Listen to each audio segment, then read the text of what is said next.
All right, so let's talk about some ways to help master building wealth. So let's jump into it. Everyone, welcome back. Before we jump into the video on wealth mastery, let me have you go ahead and click the subscribe button if you haven't already clicked it. Make sure you click the little bell icon as well. So let's jump into it. So the first thing you want to do, pay off all bad debt. So start coming up with a plan. If you don't have a plan for paying off your debt, create a plan, set a budget, create a plan for getting your debt paid off. That's going to be one of the biggest steps you can take in order to start building wealth. Is not having money going towards debt and you're paying unnecessary interest, and that can be going towards other places like investing. All right, so next step, after you pay off all your bad debt, then you want to build up a 6-month emergency fund. At least get a 6-month emergency fund in case something comes up, you lose a job, you have an unexpected expense that's going to cost a large sum of money. You have that emergency fund set aside, it's there, and you got it just in case of something dire or extreme circumstances come up in your life that you may not be expecting. All right, so next step,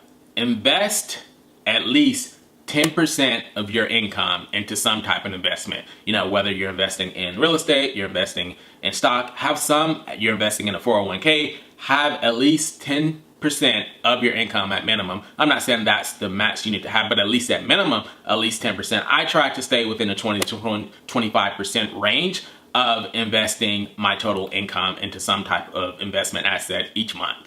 Okay, so that brings us to the next step. Try to get your net worth, and you can set this as a goal of first, if you're in debt, your goal is to get your net worth to at least 0. That way you don't have a negative net worth. But I think a good realistic goal to strive for, starting out, is strive to get your net worth to 100K.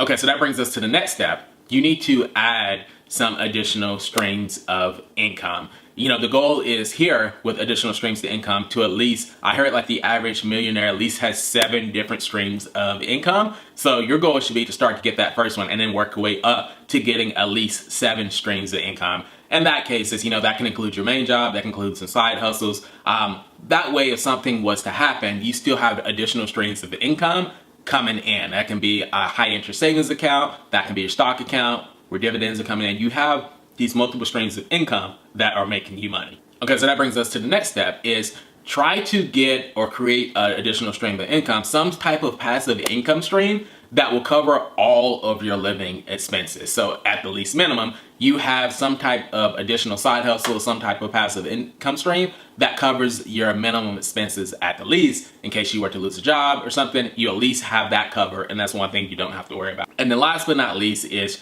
try to set a goal to get your credit score up into the 760, 800 credit range, because I know like a lot of times like there's different topics on whether credit score is needed or not.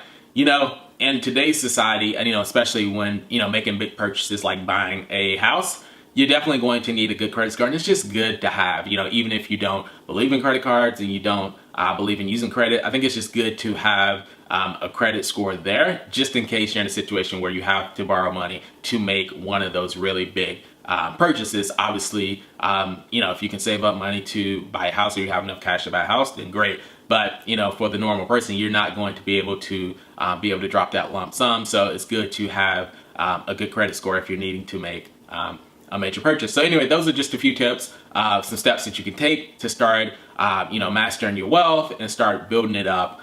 Just some simple steps you can put in place to start building more wealth for yourself in your future. Anyway, if you guys have some ideas or some things that I may have missed, please drop them in the comment box below, and I will see you all on the next video.